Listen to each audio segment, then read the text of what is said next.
تم اپنے جسموں کا خیال کرتے ہو، میں تمہیں بتاتا ہوں اس جسم کی حیثیت کیا ہے۔ یہ جو چمڑی ہے اس کی حیثیت کیا ہے، یہ جو گوشت پوست ہمارے جسموں پر ہے اس کی حیثیت کیا ہے پتہ ہے تمہیں؟ اس کو سجانے کے لیے عورتیں 2-2 گھنٹہ شیشے کے پاس کھڑے ہو کر میک اپ کرتی رہیں۔ ہم عورتوں کی طرف سے یہ میک اپ، لالی پاؤڈر اور کنگھیاں، بالوں کو سجاتے رہے، اور تم اپنی باڈی کو بناتے رہے جیم میں جا جا کر کے۔ اب اس جسم کی حیثیت سنو، جس دن روح نکلی تمہارے جسم سے اور جب جنازہ لے جایا گیا، قبر میں تمہارے سب سے عزیز لوگ رکھ کر کے آتے ہیں، تختیاں قبر کی بند کر کے آتے ہیں، اتنی چھوٹی قبر کہ کروٹ لینے کی بھی جگہ نہیں ہوتی، ہاتھ پھیلانے کی بھی جگہ نہیں ہوتی۔ آج اپنے پلنگ پر سو کر کے دیکھو، کسی کا ہاتھ ٹچ ہو رہا ہے تو نیند نہیں آتی، لیکن قبر میں اتنی تاریک جگہ پر، چھوٹی سی جگہ پر، تنگ جگہ پر چھوڑ دیا جاتا ہے کہ مردہ کروٹ بھی نہیں لے پاتا، پھر پلس اس کو اوپر سے نیچے سے پیٹ سے باندھ کر کے رکھ دیا جاتا ہے۔ تمہیں پتا ہے اب حکماں نے جو لکھا ہے وہ سنو بزرگوں نے، جیسے ہی تیسرا دن آتا ہے تمہاری قبر کی زندگی کا، جب 3 دن گزرتے ہیں تمہاری ناک کے ذریعے سے پیٹ کی چیزیں باہر آنے لگتی ہیں، منہ کے ذریعے سے آنتڑیاں یا جو بھی اندر کا لیکویڈ ہے سب باہر آتا ہے۔ 5ویں دن کان کے اندر سے بھیجا نکلنے لگ جاتا ہے، یہ جو بھیجا سر کے اندر ہے وہ ختم ہو کر کے سڑ کر کے پیپ کی شکل میں کانوں سے باہر آنے لگ جاتا ہے، ناک اور منہ سے پیٹ کی چیزیں، کلیجہ، خون بن جاتا ہے، دیگر چیزیں سب کان اور ناک اور منہ سے نکلنے لگتی ہیں، اور 40 دن تو بہت دور کی بات ہے، 8ویں دن اس کا پیٹ پھٹ جاتا ہے، پیٹ پھولتے پھولتے پھٹ جاتا ہے، اور جیسی پیٹ پھٹتا ہے قبر میں کیڑے پیدا کیے جاتے ہیں۔ تم 1000 کوشش کر لو لیکن وہ کیڑے اسی کے لیے پیدا ہی کیے جاتے ہیں، ان کی غذا ہے۔ وہ ناک سے نکلا ہوا گودا، منہ سے نکلا ہوا گودا کھانے کے لیے کیڑے جمع ہو جاتے ہیں، پورے جسم پر طاری ہو جاتے ہیں۔ پیٹ جب پھٹ جاتا ہے تو اتنی شدید تعفن والی بو آتی ہے کہ قبریں بند ہوتی ہیں، ورنہ کئی لوگ صرف بو سے بیمار ہو جائیں، کئی لوگ۔ اور یہی ہمارے جسم کی حیثیت ہے، یہی ہمارے جسم کی حقیقت ہے۔ اور چند دن گزر جاتے ہیں کہ اس کی آنکھوں کی پتلیاں لٹک کر کے باہر نکلتی ہیں، اس کی آنکھوں کی پتلیاں باہر آ جاتی ہیں اور گڑے پڑ جاتے ہیں۔ اب جو جسم کے اوپر موجود گوشت ہے اس کو چونٹیاں، مکوڑے اور کیڑے کھانے لگ جاتے ہیں، کھاتے کھاتے 2-3 مہینے کے اندر اس کو صرف اور صرف ڈھانچے کی شکل چھوڑ دی جاتی ہے، ہڈیاں باقی رکھی جاتی ہیں۔ جن بالوں میں تم کنگھیاں کرتے ہیں ان بالوں کی جڑوں میں پیپ پیدا کیا جاتا ہے، ہر بال کی جڑ پیپ بہاتی ہے۔ اور جن چہروں پر تم پاؤڈر لالی لگا کر کے اس کو سجایا کرتے، آئینے میں کھڑے ہو کر ان چہروں پر اللہ تبارک و تعالیٰ ایسی جھریاں پیدا کرتا ہے۔ یہ تو عام لوگوں کی بات، اور اگر گنہگار ہیں تو ان کے چہروں پر بچھو چھوڑ دیے جاتے ہیں، بچھو چھوڑ دیے جاتے ہیں۔ کئی لوگوں کی قبروں پر سانپ ان کی ناک کو ڈستے رہتے ہیں اور ان کا گودا پیتے رہتے ہیں۔ سانپوں کا عذاب، بچھوؤں کا عذاب، یا قبر کے عذاب کے ساتھ یہ جسم گلا دیا جاتا ہے، ہڈیوں کے سوا کچھ نہیں باقی رہتا۔ تم کیا سمجھتے ہو مرنے کے بعد احساس نہیں ہوگا؟ مرنے کے بعد ہر درد کا احساس دگنا کر دیا جائے گا۔ آج زندگی میں جتنا تمہیں چونٹی کاٹنے سے درد ہوتا ہے، مرنے کے بعد یہ درد 10 گنا زیادہ بڑھ جائے گا، تمہیں اور درد ہوگا، اور درد ہوگا۔ یہی جسم جو کیڑوں کی غذا بن گیا، کفن ختم ہو گیا، ہمارے جسم میں پیٹ کا گودا باہر آ گیا، آنکھوں سے کانوں سے ساری چیزیں لکوڈ ختم کر دی گئی، بھیجا کانوں سے بہہ کر کے نکل آیا، بچا کیا ہمارے پاس؟ جس جسم کو ہم سجاتے رہے، سنوارتے رہے، اس پر ہزاروں پیسے بہاتے رہے، یہ جسم 40 دن کے اندر کیڑوں کی غذا بن گیا، سب ختم ہو گیا۔ میرے عزیزو، ہر انسان کے جسم کے ساتھ قبر یہی کرتی ہے، قبر دباتی الگ ہے، کیڑوں کا عذاب الگ ہے، بچھوؤں کا عذاب الگ ہے، لیکن یہ سب کے لیے احکام نہیں۔ کچھ وہ بھی جنازے ہیں جب یہاں سے جاتے ہیں تو ہزاروں کی آنکھوں میں آنسو چھوڑ کر جاتے ہیں، ہزاروں کی دلوں کی دھڑکن بن کر کے جاتے ہیں، ان کے جنازے جب جاتے ہیں تو اللہ کے ملائکہ بھی فرشتے بھی ان کے جنازے کو اٹھانے کے لیے زمین پر آتے ہیں۔ یہ کون لوگ ہیں؟ جو اپنے سینوں میں عشق مصطفیٰ کی شمع روشن کیے ہوئے تھے، جینا چاہتے تو مصطفیٰ کے لیے، مرنا چاہتے تو مصطفیٰ کے لیے۔ فاضل بریلوی نے کیا خوب کہا، لحد میں عشق رخ شہ کا داغ لے کے چلے، اندھیری رات سنی تھی چراغ لے کے چلے۔ جب قبر میں جاتا ہے ایک عاشق رسول، اسے رکھا جاتا ہے، کفن اس کا بھی ہے، جسم اس کا بھی ہے، لیکن فرشتوں سے بھی کہا جاتا ہے اسے آہستہ سے جگانا، محمد عربی کا غلام ہے، رسول پاک کا وفادار ہے، اور کیڑوں کا اس کے جسم کو کھانا تو دور کی بات، فرمایا گیا قیامت تک اس کے کفن کو بھی میلا ہونے نہیں دیا جاتا۔ نہ تمہاری آنکھ سے، نہ تمہارے ناک سے، نہ تمہارے چہرے سے کوئی گودا باہر آتا ہے، کچھ نہیں میرے عزیزو، جسم تر و تازہ سلامت رکھا جاتا ہے۔ 1000 سال کیا 10,000 سال گزر جائیں، حوادث زمانہ بھی آئیں، لیکن اس کی قبر میں اس کا جسم سلامت رکھا جاتا ہے۔ اب تمہارے ہاتھ میں فیصلہ ہے، کون سا جسم بنانا چاہتے ہو، وہ جو کیڑوں کی غذا بن جائے، یا وہ جس پر فرشتے بھی اتر کر سلام بھیجیں۔ میں نے خود میرے مرشد گرامی کے جنازے میں حاضری دی، حضور تاج الشریعہ بدر الطریقہ رحمت اللہ تعالی علیہ، جس مرد قلندر نے اپنی پوری زندگی عشق مصطفیٰ میں گزاری ہے۔ آج تم نعرے لگاتے ہو تاج الشریعہ تاج الشریعہ، ان کے شب و روز دیکھے تھے کبھی؟ ان کی صبح اور شامیں دیکھی تھی کبھی؟ بہت پیر ہوں گے جو باہر پیر ہوں گے، اندر پیر ہوں گے، لیکن تاج الشریعہ کو میں نے اندر بھی دیکھا ہے، باہر بھی دیکھا ہے۔ آنکھیں بند بھی ہوتی، آنکھوں سے اگر کوئی چیز نظر بھی نہیں آ رہی ہوتی، تب بھی اتنا خیال ہوتا کہ کہیں سطر تو نہ کھل گیا ہو، کہیں پائجامہ اوپر تو نہیں ہو گیا ہو۔ سونے کے حالت کی بات کر رہا ہوں، کوئی نہ ہو تب بھی یہ خیال باقی رہتا۔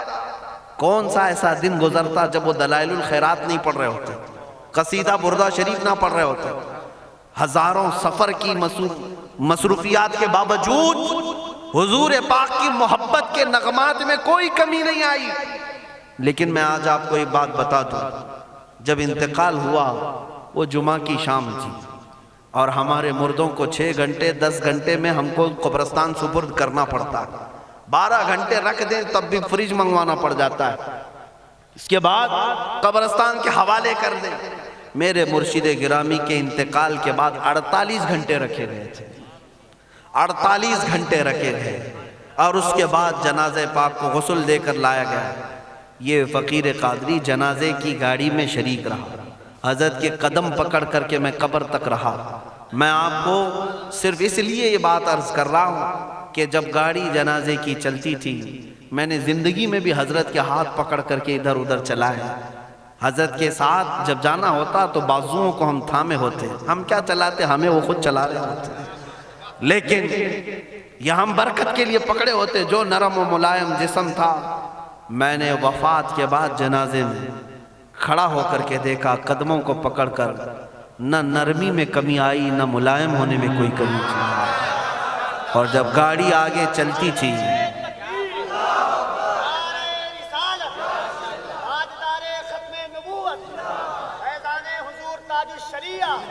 جب آپ گاڑی جنازہ جس پر رکھا ہوا تھا چلتی تھی، تو میرے عزیزوں زندگی میں جس طرح جسم نرم ملائم تھا، میں نے دیکھا کہ گاڑی جب اس کے دھڑکے ہوتے تھے ادھر ادھر، تو پیٹ مبارک اور سینے مبارک ویسے ہی ہلتا تھا جیسے کسی زندے کا ہلتا۔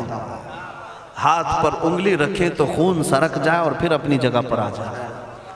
یہ کوئی مبالغے کی بات نہیں کر رہا ہوں، یہ آنکھوں سے دیکھی ہوئی چیز ہے۔ اور قبر انور میں رکھنے کے بعد جب ان کے صاحبزادے اور داماد نکل کر کے آئے، تو تھوڑی دیر کے بعد ہم نے دیکھا کہ چہرہ خود بخود قبلے کی طرف تھا۔ ہم اپنے مردوں کو رکھواتے ہیں، لیکن اس عاشق رسول نے اپنا چہرہ پہلے سے قبلے کی طرف کر لیا۔ یہ کرامات کہیں یا زندگی کی حقیقت کہیں، حقیقی بات تو یہ ہے جو مصطفیٰ کی یاد میں جاتا ہے۔ اس نے کیا ہی خوب کہا شاعر کہ میرے جنازے پہ رونے والوں فریب میں ہو بغور دیکھو، میرے جنازے پہ رونے والوں فریب میں ہو بغور دیکھو مرا نہیں ہوں، غم نبی میں لباس ہستی بدل گیا۔ ہاں مرا نہیں ہوں، غم نبی میں لباس ہستی بدل گیا ہوں۔ ان عاشقوں کا حال یہی ہوتا ہے کہ یہ مر بھی جاتے ہیں، انتقال کر بھی جاتے ہیں، تو بس لباس بدلتا ہے لیکن زندگی پہلے سے اور بلند ہوتی ہے۔ عزیزان گرامی، تمہیں اسی بات پر میں لانا چاہتا ہوں، کون سی زندگی گزارنا چاہو گے؟ کون سی زندگی؟ یا عیاشوں کی، یا نچنیوں کی، یا مجرا کرنے والوں کی، ان ظالموں کی جو جہنم کی طرف تمہیں لے جانے کے لیے تیار بیٹھے ہیں؟ چند دنوں کی عیاشی ہے، تم گانے گا کر اچھل کود کر کے اپنے نفس کو تو راضی کر سکتے ہو، لیکن رب ذوالجلال کی رضا کبھی نہیں لے سکتے۔ آج تم دنیا میں فلموں کی زندگی جی کر کے تھوڑی دیر کی خوشی تو حاصل کر سکتے ہو، لیکن قبر کی راحت کبھی نہیں لا سکتے، قبر کا سکون کبھی نہیں لا سکتے۔ قبر میں اگر سکون چاہیے تو صرف ہمارے سینوں کو ادھر حوالے کرنا ہوگا، مصطفیٰ کریم کے حوالے کرو۔ اب اپنی زندگی کو بدلنے کا وقت آ گیا۔ اے میرے عزیزو، ناموس رسالت کی حفاظت یہی ہے کہ حضور کے اخلاق کی پہلے حفاظت کی جائے، حضور کی سنتوں کی حفاظت کی جائے، حضور پاک کے نام پاک کی حفاظت کی جائے، ان کی تعلیمات، ان کے احادیث کی حفاظت کی جائے۔ جس طرح صحابہ کرام نے اپنی جانیں قربان کر کے حضور کی عزت کی حفاظت کی ہے، آج وقت آیا ہے ان ظالموں کی طرف نہ دیکھنا۔ یہ بھونک بھونک کر کے تمہیں جگا رہے ہیں، بیدار کر رہے ہیں۔ میں جواب دیتا رہوں گا انشاءاللہ، لیکن ساتھ میں ان حادثات کو اپنے لیے ایک الگ انداز سے دیکھتا ہوں۔ اگر کوئی کتا کسی مندر کے گوفے میں بیٹھ کر بھونکتا ہے اور میرے نبی پاک کی عظمت پر حملے کرتا ہے تو درد تو ہوتا ہے، لیکن ساتھ میں عقیدہ بھی تو ہمارا یہ ہے، رہے گا یوں ہی ان کا چرچا رہے گا، رہے گا یوں ہی ان کا چرچا رہے گا، پڑے خاک ہو جائیں جل جانے والے۔ یا رسول اللہ، تو گھٹائے سے کسی کے نہ گھٹا ہے نہ گھٹے گا، جب بڑھائے تجھے اللہ تعالیٰ تیرا، مٹ گئے مٹتے ہیں مٹ جائیں گے آدھا تیرے، نہ مٹا ہے نہ مٹے گا کبھی چرچا تیرا۔ یہ کتے کتاب لکھ کر کے کہتے ہیں محمد عربی کا چرتر، ان کے اخلاق، ان کے کردار برے تھے، اور ایسی کوئی چیز نہیں ہے اسلام میں جس سے امپریس ہو کر اسلام قبول کیا جانا چاہیے۔ محمد صلی اللہ علیہ وسلم کے نام کو اسلام سے ہٹا دینا چاہیے۔ ان ظالموں کو میں جواب دینا چاہتا ہوں، اے مسلمانوں، یہ تمہیں جگانے کے لیے آ رہے ہیں، یہ تمہیں بیدار کرنا چاہ رہے ہیں۔ اب اٹھو اور یہ بتاؤ تم کہاں کہاں سے میرے نبی کو مٹاؤ گے، کہاں کہاں سے؟ ارے ہمارے گھروں میں بچوں کی ولادت بھی ہوتی ہے، کان میں اگر ہم اللہ کا نام لیتے ہیں تو ساتھ میں محمد کا بھی نام ہے۔ ہمارے بچے جس دن اس دنیا میں آتے ہیں، اذان ان کے کانوں میں دی جاتی ہے تو اللہ کے نام کے ساتھ محمد کا نام بھی آتا ہی ہے۔ ہماری اذانیں، ہمارے نماز کو بلانے والی آوازیں، تم کیا مٹا پاؤ گے محمد عربی کے نام کو؟ یہ ہزاروں نہیں کروڑوں اذانیں بار بار دن میں دے دے کر کے یہ بتاتی ہیں کہ تم واللہ محمد عربی صلی اللہ علیہ وسلم کا ذکر تم کبھی الگ نہیں کر سکو گے۔ ذکر خدا جو ان سے جدا چاہو نجدی ہو، واللہ ذکر حق نہیں گنجی سقر کی ہے۔ حضور پاک کا نام کہاں سے ہٹاؤ گے؟ اذانوں سے ہٹاؤ گے، اقامت سے ہٹاؤ گے، نمازوں سے ہٹاؤ گے؟ بلکہ اقبال نے کیا ہی خوب کہا تھا، دشت میں دامن کوہسار میں میدان میں ہے۔ کہاں ہے یہ نام؟ دشت میں دامن کوہسار میں میدان میں محمد ہے، بحر میں موج کی آغوش میں طوفان میں محمد ہے، چین کے شہر مراکش کے بیابان میں محمد ہے، اور پوشیدہ ہر مسلمان کے ایمان میں محمد ہے۔ میں نے یہ تبدیل کر کے اسی لیے پڑھا ہے کہ ہر جگہ محمد ہے۔ رسول پاک صلی اللہ علیہ وسلم کو تم کہاں سے ہٹاؤ گے؟ ہمارے کروڑوں کی زندگیاں اس نام پاک پر قربان، اس نام پاک پر قربان۔ ان ظالموں کو یہ بات بتا دینا، اس نام پاک پر اللہ نے نقطہ تک نہیں رکھا ہے۔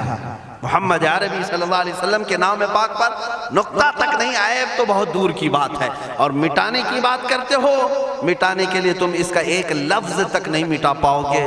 محمد عربی اس عظیم ہستی کا نام ہے جس کی جڑیں تحت الثری میں ہیں، جس کی شاخیں اوج ثریا پر ہیں۔ حضور پاک صلی اللہ علیہ وسلم کو اللہ نے رفعنا لک ذکرک کہہ کر کے بلند فرما دیا ہے. کسی کے گھٹانے سے حضور کا نام کبھی نہیں گھٹے گا.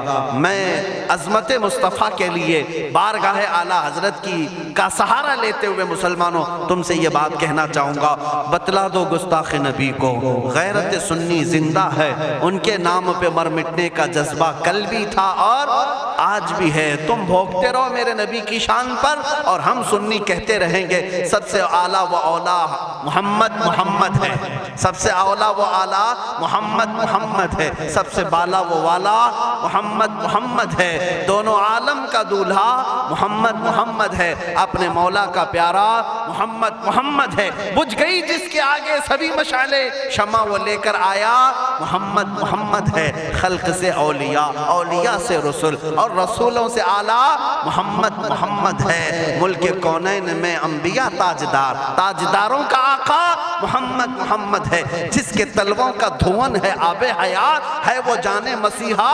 محمد ہے. سب چمک والے اجلوں میں چمکا کیے اندھے شیشوں میں چمکا محمد ہے. سارے اونچوں سے اونچا سمجھیے جسے ہے اس اونچے سے اونچا محمد ہے. سارے اچھوں سے اچھا سمجھیے جسے ہے اس اچھے سے اچھا محمد ہے. غم زدوں کو مزدہ دیجئے کہ ہے بے قصوں کا سہارا محمد ہے. میں مانتا ہوں اے عقل والو میرا محمد خدا نہیں ہے، مگر دلوں میں یہ نقش کر لو کہ وہ خدا سے جدا نہیں ہے. کہیں پر تم الگ نہیں کر سکو گے. محمد صلی اللہ تعالیٰ علیہ وسلم کے نام پاک کو اللہ تعالیٰ نے ہر جگہ رقم فرمایا ہے. جنت کے دروازوں پر، عرش و کرسی، لوح و قلم پر، آسمانوں کے ہر دروازے پر محمد عربی کا نام رقم ہے. دنیا کے ہر گوشے میں وہ نام پاک موجود ہے.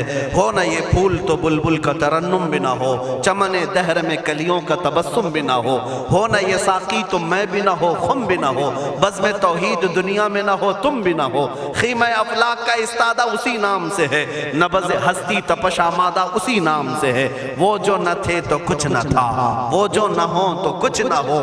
جان ہے وہ جہان کی اور جان ہے تو جہان ہے. بس آخر میں میرا یہی مشورہ سب سے ہے کہ محمد سے وفا تو نے تو ہم تیرے ہیں. یہ جہاں چیز ہے کیا لوح و قلم تیرے ہیں. اٹھو قوت عشق سے ہر پست کو بالا کر دو، دہر میں نام محمد سے اجالا کر دو. مولا کریم اس جلسہ پاک کو اپنی بارگاہ میں قبولیت عام عطا فرمائے. میں تمام حاضرین کا شکر گزار ہوں اور آپ سب کو یہ نصیحت کرتا جاتا ہوں کہ اب زمانہ تمہاری قربانیوں کے انتظار میں ہے اور تمہاری قربانیاں اگلی نسلوں کے لیے بھی اور تمہاری آخرت کے لیے بھی رنگ لائیں گی. آپ قربانی دینے کے لیے تیار ہیں؟ کبھی کسی سے خوف نہیں کھائیں گے، کسی چیز سے نہیں ڈریں گے، ہم تختہ دار پر بھی چوم کر کے چڑھیں گے. ہاں اب میں یہی کہتا ہوں باطل سے ہم ٹکرائیں گے ناموس رسالت کی خاطر. باطل سے ہم ٹکرائیں گے ناموس رسالت کی خاطر، ماریں گے یا مر جائیں گے ناموس رسالت کی خاطر. ہاں جو تخت نشی ہیں وہ بھی سن لیں توہین نبی کے مجرم کو، جو تخت نشی ہیں وہ بھی سن لیں توہین نبی کے مجرم کو ہم دار پر لے آئیں گے ناموس رسالت کی خاطر. ہم دار پر لے آئیں گے ناموس رسالت کی خاطر. زندہ نہیں بچنے پائے گا گستاخ رسول کسی صورت، زندہ نہیں بچنے پائے گا گستاخ رسول کسی صورت. اسے ہم دوزخ میں پہنچائیں گے ناموس رسالت کی خاطر، اسے ہم دوزخ میں پہنچائیں گے ناموس رسالت کی خاطر. توہین رسالت ہوگی تو شمع نبوت کے پروانے، توہین رسالت ہوگی تو شمع نبوت کے پروانے. طاغوتوں سے ٹکرائیں گے ناموس رسالت کی خاطر، طاغوتوں سے ٹکرائیں گے ناموس رسالت کی خاطر. آخری شعر اس کا یہ ہے جو شخص کرے گا ہمدردی، سمجھ کر کے چلے، جو شخص کرے گا ہمدردی بے ادبی کرنے والوں سے، ان ظالموں سے جسے بھی ہمدردی ہے نا، جو صلح کلی ہے ہماری جماعت کے منافقین ہیں، غدار ہیں، جو نام مسلمان رکھے ہوں، پگڑی داڑھی سب رکھے ہوں اور ان ظالموں کی گود میں جا کر بیٹھتے ہوں، ان سے میں کہہ رہا ہوں جو شخص بھی رکھے گا ہمدردی بے ادبی کرنے والوں سے ہم اس سے بھی قرضہ چکائیں گے ناموس رسالت کی خاطر، ہم اس سے بھی قرضہ چکائیں گے ناموس رسالت کی خاطر۔ دیکھنا اب یہ امت مصطفیٰ کے شیر بیدار ہونے لگے ہیں، جس دن یہ بیدار ہوں گے تو ان کتوں کی خیر نہیں ہوگی، ان کتوں کی خیر نہیں ہوگی۔ مولا کریم ان چہروں کو سلامت رکھے، ان کی قربانیوں کو قبول فرمائے، ان ماؤں اور بہنوں کی گودوں میں مولا حسنین کریمین پیدا فرمائے، ان کو مولا دوبارہ صلاح الدین عطا کرے، شہاب الدین عطا کرے، اورنگزیب ٹیپو سے شہید عطا کرے۔ مولا ہمیں ہمارے مجاہدین کی قیادت عطا فرما دے، ہمیں مجاہدین کا کردار عطا فرما دے، ہمیں غازیان اسلام بنا یا شہیدان اسلام بنا۔ اے رب ذوالجلال ہماری دعاؤں کو نالین مصطفیٰ کے صدقے قبول فرما۔ وصلی اللہ تعالی علی خیر خلقہ محمد وآلہ واصحابہ اجمعین۔ خصوصیت کے ساتھ آج کے اس اجلاس کو جنہوں نے منعقد کیا، یہاں پر حاجی ارشاد صاحب ان کے والد گرامی، اللہ تعالیٰ ان کی مغفرت فرمائے۔ یہ اتنا عظیم جلسہ ہے، اتنا عظیم جلسہ ہے، ناموس رسالت تاجدار ختم نبوت کے نام پر یقیناً رسول اللہ تک یہ سارا معاملہ فرشتے پہنچائیں گے، اور ساتھ ہی اس کی خیرات مرحوم کی قبر تک بھی جائے گی انشاءاللہ۔ آئندہ ہمارے یہی رواج بھی ہونے چاہیے، ہماری شادی بیاہ ولیمے ساری چیزوں میں ہم لاکھوں کے پیسے پٹاخوں میں نہیں اڑائیں گے، حضور کی محبت میں میلاد کر کے خرچہ کریں گے، حضور کے نام پر خرچہ کر کے کریں گے۔ کیوں؟ ہم رسول اللہ کے، جنت رسول اللہ کی، ہمیں جو بھی ملا ہے وہ صدقہ رسول اللہ کا، ان کے نام پر ہم لٹائیں گے۔ اور یہ اعلان سن کر کے چلیں، انشاءاللہ العزیز آپ تک بھی علماء آئیں گے۔ ہم نے ابھی چند روز قبل، یہ کافی دنوں سے، کئی مہینوں سے ہمارے ذہن میں تھا، وہ میں نے حیدرآباد کی سرزمین سے شروع بھی کیا۔ آج آپ کے سامنے بھی اعلان کرتا ہوں کہ ہم نے تحریک کی ایک بنیاد رکھی ہے، جس تحریک کا نام ہے تحریک فدا کا یا رسول اللہ، تحریک فدا کا یا رسول اللہ۔ اس میں مخصوص وہ جوان اپنی خدمت دینے کے لیے جوائن ہو سکتے ہیں، جڑ سکتے ہیں، جن کو حضور پاک کی وفاداری کرنی ہے، حضور پاک کی بارگاہ میں اپنی قربانی پیش کرنی ہے۔ وہ جوان اس تحریک سے وابستہ ہوں، اور ہر علاقے میں ان کا سب سے پہلا کام یہی ہوگا کہ نوجوانوں کو حضور کے نام پر بیدار کرنا شروع کر دیں، بیدار کرنا شروع کر دیں۔ اس کے بعد اب ہم قبر میں بھی جائیں گے، ہمیں ٹینشن نہیں ہوگا، فکر نہیں ہوگی، اس لیے کہ امت جاگ چکی ہوگی اور قرضہ لے رہی ہوگی، انشاءاللہ یہ اپنا قرضہ اتار رہی ہوگی، اگرچہ ہم قبر میں بھی جائیں گے۔ لیکن آپ کے لیے صرف ذمہ داری اتنی ہے کہ اب بیدار کرنے کے لیے اس تحریک سے وابستہ ہوں، اور بات کریں گے تو صرف حضور کی بات کریں گے۔ اور اسٹیج والوں سے بھی میں کہتا ہوں، شورا سے بھی میں کہتا ہوں، ہماری تعریف کم کر دیں، تھوڑی سی ہمارے لیے نعرے لگانا کم کر دیں، اب یہ ختم کریں اس رواج کو۔ اب اس منبر سے بھی اگر کوئی بات ہوگی تو صرف رسول اللہ کی بات ہوگی، کیونکہ جب بادشاہ ہمارے پاس ہے تو وزیروں کی بات کیا کریں، بادشاہ ہے رسول اللہ کی ذات، تعریف ہوگی تو صرف رسول اللہ کی ہوگی۔ ہماری تعریف میں اپنے متعلق کر رہا ہوں، باقی آپ دوسرے ائمہ اکرام کا ضرور نعرہ لگائیں، علامہ اظہری صاحب آئیں ضرور نعرہ لگائیں، استقبال کریں۔ میں اپنی جانب سے میرے متعلق کہتا ہوں، میں تعریف کے قابل نہیں۔ جب حضور کی شان میں گالیاں دی جا رہی ہوں اور ہم اپنی عزت کروا رہے ہیں، یہ ہمیں زیب نہیں دیتا، یہ مجھے زیب نہیں دیتا۔ اس لیے اب نعرہ بھی لگے تو صرف رسول اللہ کے نام کا لگے، حضور پاک کی عزت کا۔ اور اعلیٰ حضرت نے بھی ہمیں یہی سکھایا ہے، حشر تک ڈالیں گے ہم پیدائش مولا کی دھوم، مثل فارس نجد کے قلعے گراتے جائیں گے، خاک ہو جائیں عدو جل کر مگر ہم تو رضا، دم میں جب تک دم ہے ذکر ان کا سناتے جائیں گے۔ کس کا؟ ان کا، حضور کا ذکر کرتے رہیں گے۔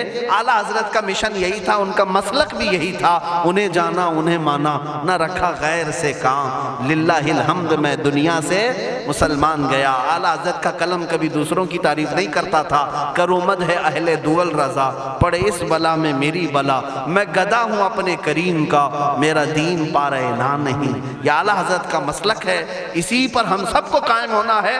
اب پیروں کی، فقیروں کی، وزیروں کی، سارے لوگوں کی باتیں اپنے اپنے طور پر بعد میں کی جائے گی، اب بات کی جائے گی تو صرف بادشاہ اعظم کی جائے گی، صرف رسول اللہ کی بات کریں۔ اللہ تعالیٰ آپ سب کو سلامت رکھے، اس تحریک کو اللہ تعالیٰ برکت عطا فرمائے۔ رضا کمیٹی کو جنہوں نے بنیاد رکھا تھا، جیسے مولانا روشن زمیں صاحب نے مجھے خبر دی تھی، رئیس القلم علامہ ارشد القادری صاحب قبلہ کی یہاں قربانیاں رہی ہیں، اس مرد قلندر کی تربت پر مولا لاکھوں سلام اتارے ہیں، لاکھوں رحمتیں اتارے، اس لیے کہ وہ ہمارے امت کے ایک ایسے عالم تھے جس پر آخری سانس تک میں فخر کروں تو کم ہے، اس لیے کہ ایسا مرد مجاہد امت میں 100 سالوں میں بھی نہیں ملتا۔ علامہ ارشد القادری رحمۃ اللہ علیہ، جن کی ہر سانس میں امت کا درد تھا، امت کا درد تھا، وہ بیٹھے تو امت کا خیال کریں، سوئیں تو امت کا خیال کریں، اور یہی درد انہیں کبھی انگلینڈ لے گیا، کبھی ہالینڈ لے گیا، کبھی امریکہ لے گیا، نذرانے اور لفافوں کے لیے نہیں لے گیا، امت مصطفیٰ کا درد لے کر کے گیا، اور وہ یہاں تک پہنچے۔ کئی ایسے دیہات ہیں جہاں گاڑی نہیں جاتی، بیل گاڑی میں وہ رئیس القلم جایا کرتے ہیں، اور وہاں جا کر مدرسے قائم کیا یا امت کا کام کیا۔ مولا تعالیٰ ان کی تربت پر کروڑوں سلام، اور اس رضا کمیٹی کو مولا شاد و آباد رکھے، اور اس کے ذریعے سے ناموس رسالت کا کام ہوتا رہے، چلتا رہے۔ وآخر دعوانا الحمدللہ رب العالمین۔ السلام علیکم۔